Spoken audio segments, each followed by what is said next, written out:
What's going on, y'all? It is your boy, one physical therapist assistant. Y'all, hope everybody's doing okay today. Shout out to you for coming through. Oh, hey, let me ask you a question. Do you argue with your grandmama? Do you argue with your grandma? Do you argue with your grandfather? You might encourage them to do certain things that they ain't doing right, but you don't argue with them, do you? I be feeling bad for my coworkers. Shout out to my coworkers and my colleagues. Shout out to all of them.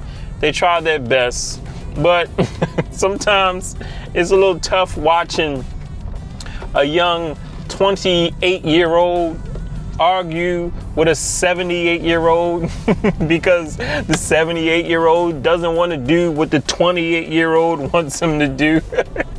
I be trying to tell him, yo, you can't argue with him, yo, you can't. You got to try to work with him, man. If an 80-year-old doesn't want to get out of bed, you can't tell him that you have to get out of bed. You can't do that. You try to work within his parameters. You encourage him, yes, but to start arguing with him, no, that's not a good look, not a good idea. Oh man, I had one of my good colleagues, man, getting herself worked up, getting mad because this older gentleman doesn't want to get out of bed. He's okay with doing therapy, but he don't be wanting to get out of bed. And some are like that. Some of them don't want to get out of bed. They think they can do exercises laying down, which technically you can, but our goal is to get you up and get you moving. So I hope I'm catching somebody that's thinking about doing this type of work. I be thinking there's somebody out there that's thinking about being a physical therapist or a physical therapist assistant. Shout out to you if you are considering it. But one thing I'm gonna tell you, please, don't be getting worked up when a person doesn't feel up to doing what you want them to do if you work in like the nursing home setting with the older adults. Just understand that, you're stepping into their world, man. You gotta try to work within their world. You gotta try to find things that they can do that they're okay with. So if a person says, okay, I think I can do a little therapy, we can try a little bit, but I just can't get up. My blood pressure's too low. I'm not feeling good. I'm nauseous. I just threw up. Just say, okay. Just say, okay. Just say, all right, we'll take it easy. We'll work. We'll try to do what you can do. Don't be the therapist that says, no, you need to get out of bed. You haven't gotten out of bed in 5 days. You need to get out of bed. Don't be that therapist, because you ain't gonna do nothing but make the situation worse. You're gonna make them upset with you. You're gonna be upset, and you're just gonna hit a stalemate. It's gonna be a stalemate. And I felt bad for my coworkers because that's what happened. They hit a stalemate, her and the gentleman. But shout out to her. She's a good therapist, but my man was not feeling it. And as a matter of fact, look, this coincides with the topic of today's video, okay? Because her approach to a situation like that is totally different to my approach to a situation like that. However, we're both at different ends of the spectrum, ends of the work spectrum. She's fairly new in her career, maybe a few years. I'm on the tail end of my career, so we handle situations like that differently. And that's what I'm gonna talk about today. But first, I'm gonna give y'all a couple tips. I got a tip from a firefighter, man. Dude's been a firefighter for over 50-something years. And I was asking him, y'all know you don't put like a fire out. He said common house fires are, cooking fires and candles. Any of y'all like to burn candles in y'all houses? Y'all be careful with them candles. My mama likes to burn candles. Sometimes she likes to burn them too much. I be getting on her about them. Stop burning all these daggone candles. They scare me. But he said candles and also cooking fires are the most common fires. And if you have a fire on the stove, you don't put it out with water. He said best to find something to cover it. And also he said if you have smoke, let's start with smoke detectors. I think y'all know you're supposed to change your batteries when it beeps. Don't y'all hate that beep? But he said you're supposed to change them, periodically. But when it comes to the smoke alarm itself, you're supposed to change them every 5 years. So if your thing is hardwired, if everything runs through one system, every smoke detector is attached to one system. He said you should change them every 5 years. I don't think I've changed mine in over 10 years. But he also said fire extinguishers. Do y'all keep fire extinguishers at the crib? Y'all better. I keep a fire extinguisher at my crib, and I don't think I've changed that thing in over 10 years. But he gave me a tip about that. He said when it comes to fire extinguishers, he said if you don't use it once a year, just take it off, turn it upside down, and tap the bottom a little bit. He said because the powder, it tends to settle.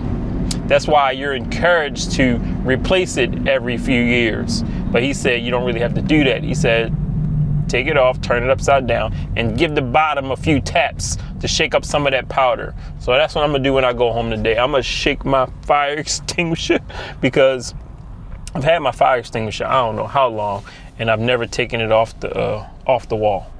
So, pro tip from a former fireman, 50 something years. Did y'all know firemen in the state of Delaware don't get paid? I was like, how you gonna be a fireman for 50 something years and not get paid? But they're voluntary. So he was volunteering as a firefighter. I think that may be a part of Delaware, maybe Wilmington, they get paid, but the majority of firefighters in the state of Delaware do not get paid. It's all volunteer. I think they get some other kind of benefits, but I don't know. Hey, yo, I had a man today who likes to be butt naked at all times. Hey, yo, sometimes, yo, older people be having some of the most interesting habits, yo, and there's nothing you can do about their habits. You ain't gonna change their habits. My man does not like to wear clothes at all, even if he's in a room with the roommate, even if therapy has to come in and work with him. No clothes. But we got him to start putting clothes on. But a lot of people think it's weird. You know, he became kind of like the talk of the facility about, you know, he's a guy, I don't like to wear no daggone clothes. He might wear some underwear or a brief or something the majority of the time. But you know what? I learned something interesting. Sometimes you got to pull back the layers. Sometimes you got to peel back the layers to see where a person's coming from. So I learned something about him. I asked him, I said, yo, mommy asking, why you don't like to wear no clothes, bro? And he said, well, to be honest with you, I was a lifeguard for 10 years. I said, oh. He said, so in the majority of his day, he just wore some little tight swimming trunks. So he's gotten used to not having a lot of clothes on. He's just more comfortable that way. I said, okay, that explains a lot, sir. Thank you for that clarification. But look, y'all, today, y'all, I'm going to talk to y'all about how things change when you get a discharge date. Do y'all know what a discharge date is? Well, let's say I want you to picture yourself going to a place for rehab. You just broke a leg, you just broke a hip.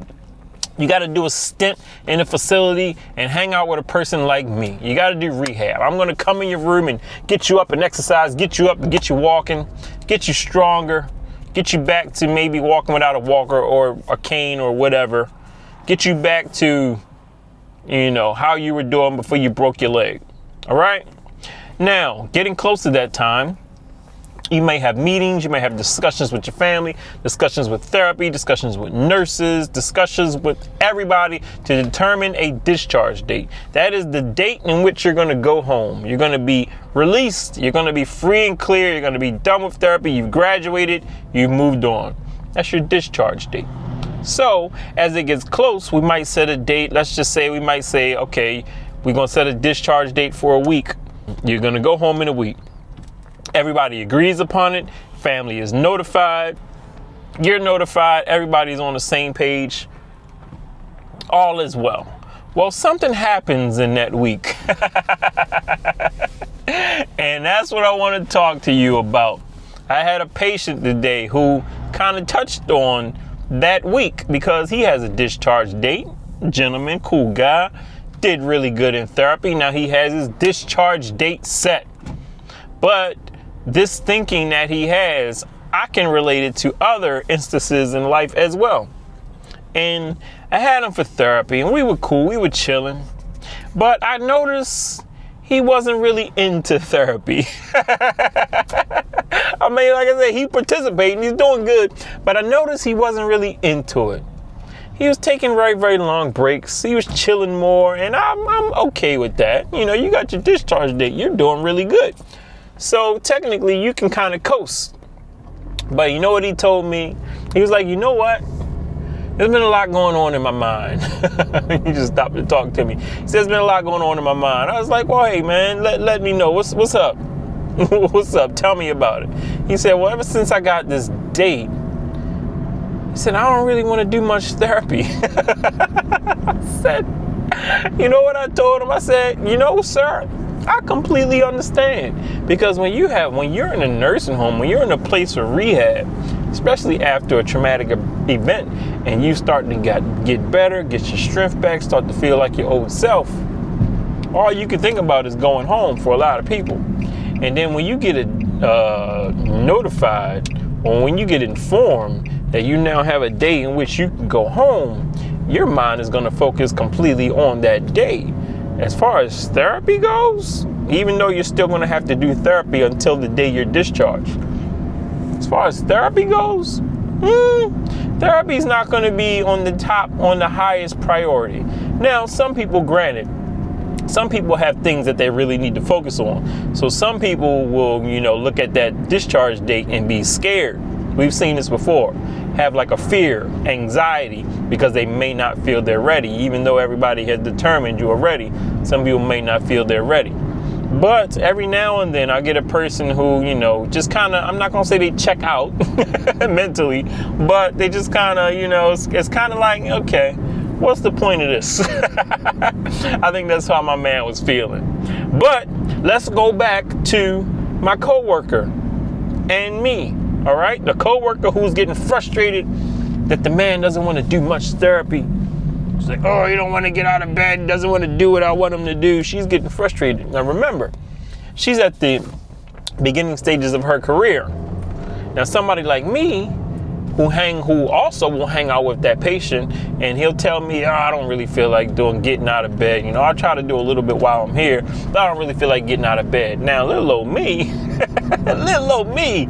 who's, getting close to the tail end of his career, plan on retiring early in a few years, I am completely okay with a person saying that they don't feel good, they don't want to get out of bed, they may, I'm getting a little dizzy, I don't want to get up, I'd rather just do a little bit right here. Who am I to argue with that person when I kind of got my discharge date? You feel what I'm saying?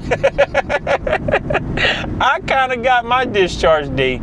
So it doesn't make sense for me to really, really go hard and push these people beyond what they want to be pushed. You feel what I'm saying? Now, early in my career, might I have done that? Absolutely, I've done that a few times. You gotta get up. We need to get you walking. You gotta get out of bed. You don't feel good. You can try to do something. I used to be that therapist, so I empathize with the therapist, but also empathize with the patient, because me and the patient, we're just cool. We cool, even though he's not reaching his full potential hanging out with a person like me, and he's probably not going to reach his full potential hanging out with a person like her too, because he's going to get mad at her, and they're going to argue.